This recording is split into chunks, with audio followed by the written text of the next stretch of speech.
آپ پڑھیے اسلام کی تاریخ کہ ہجرت کے 8ویں سال جب شاہ روم کے ایک گورنر نے نبی اکرم صلی اللہ علیہ وآلہ وسلم کے بھیجے گئے ایک قاصد کو قتل کروا دیا تھا، تو نبی اکرم صلی اللہ علیہ وآلہ وسلم نے روم جو اس وقت کی سپر پاور تھی، جیسے آج امریکہ یا روس ہے موجودہ دور میں سپر پاور، تو یہ بالکل ایسے ہی تھا کہ جیسے سپر پاور امریکہ کے مقابلے میں ایک چھوٹا سا ملک گانا جو ایک چھوٹا سا ملک ہے وہ اپنی چند ہزار کی فوج لے کر چلا جائے اور کہے کہ ہم نے امریکہ سے مقابلہ کرنا ہے، تو نبی اکرم صلی اللہ علیہ وآلہ وسلم نے 3000 کا لشکر حضرت عبداللہ بن رواحہ رضی اللہ تعالی عنہ آپ کی قیادت میں روم سے مقابلہ کرنے کے لیے روانہ کر دیا۔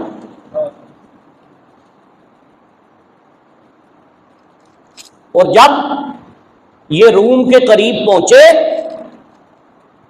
تو پتہ چلا کہ ان کا مقابلہ 3000 کا مقابلہ جس فوج سے ہونے والا ہے اس فوج کی تعداد 2 لاکھ ہے۔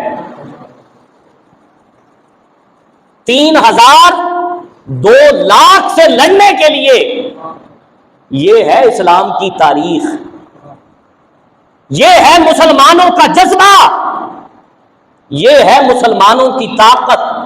کون سی طاقت؟ پہلا اصول ثابت قدمی۔ قرآن نے کہا فَاثْبُتُوا، کہ جنگ تم نے بعد میں کرنی ہے، دشمن سے دو بدو تم نے بعد میں ہونا ہے، لیکن پہلے اپنے دلوں کو پختہ کرو، ثابت قدم رہو، اور ثابت قدمی تمہیں پہلی فتح دلائے گی دشمن کے مقابلے میں کہ تم نفسیاتی جنگ دشمن سے جیت جاؤ گے۔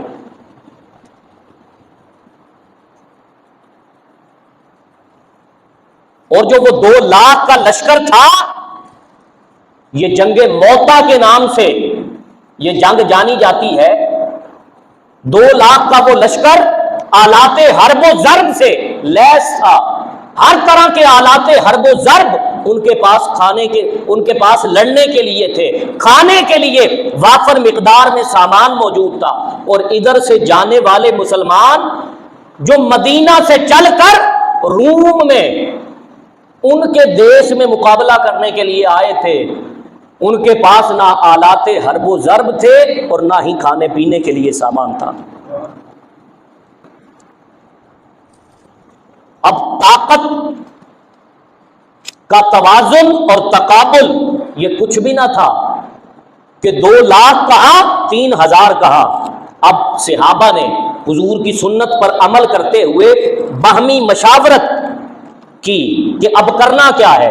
اس پریشان کن صورتحال میں سیدنا عبداللہ ابن رواحہ رضی اللہ تعالی عنہ آپ نے ایسا شاندار کلام فرمایا جو آج بھی ثابت قدمی کا درس دیتا ہے۔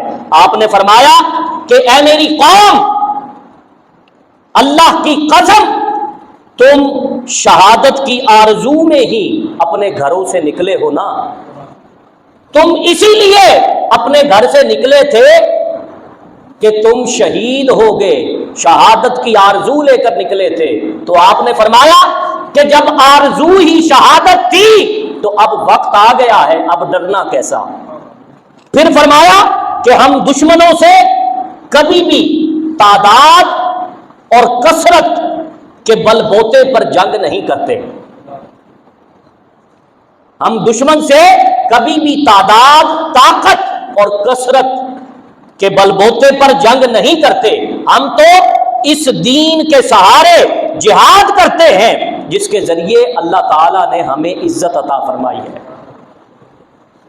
پھر حضرت عبداللہ ابن رواحہ نے فرمایا کہ سینہ تان کر میدان کی طرف چلو، 2 بھلائیوں میں سے ایک نصیب ہو جائے گی، یعنی یا اللہ تعالی فتح عطا فرمائے گا یا شہادت کا جام پی کر تم سرخرو ہو کر واپس لوٹو گے۔ فرمایا دو سعادتوں میں سے ایک سعادت ہمیں ضرور نصیب ہوگی۔ یہ حضرت عبداللہ ابن رواحہ کا یہ بیان سن کر سب نے کہا کہ قسم ہے عبداللہ ابن رواحہ نے بالکل سچ فرمایا۔ اور پھر تاریخ کی ان بوڑھی آنکھوں نے وہ منظر بھی دیکھا کہ 3000 مسلمان 2 لاکھ کی فوج سے ٹکرا گئے۔ اللہ اکبر یا رسول اللہ۔ اور پھر اسی جنگ موتا میں یہ جو مسلمانوں کے جرنیل حضرت عبداللہ ابن رواحہ تھے ان کو شہادت نصیب ہوئی، اور حضور علیہ الصلوۃ والسلام نے اس جنگ کے لیے 3 کمانڈر ان چیف بنا کر بھیجے تھے۔ کہا اگر یہ شہید ہو گیا تو اس کے بعد یہ جرنیل، اگر یہ شہید ہو گیا اس کے بعد یہ جرنیل۔ وہ تینوں جرنیل اسی جنگ میں شہید ہو گئے۔ تو آج دشمن کا مقابلہ جس قوم کے ساتھ ہے دشمن کو بتا دینا چاہتے ہیں۔ حضرت خالد بن ولید کی زبان میں کہ حضرت خالد بن ولید نے اسی جنگ میں رومیوں سے مقابلہ کرتے ہوئے کہا تھا کہ اے رومیوں، جتنی محبت تمہیں اپنی زندگی کے ساتھ ہے مسلمانوں کو اتنی محبت شہادت کی موت کے ساتھ ہے۔ کہا مسلمان شہادت کے جذبے سے سرشار ہے، اور پہلی فتح مسلمانوں کو یہ نصیب ہو چکی ہے کہ ہمارا جو بھی فوجی آج میدان جنگ میں لڑ رہا ہے وہ شہادت کے جذبے سے سرشار ہے، جبکہ انڈین فوج کا ہر جوان آج اپنے آپ کو بچانے کے لیے لڑ رہا ہے، مسلمان اپنے آپ کو شہید کرنے کے لیے لڑ رہا ہے، اور انڈیا کا فوجی اپنے آپ کو بچانے کے لیے لڑ رہا ہے۔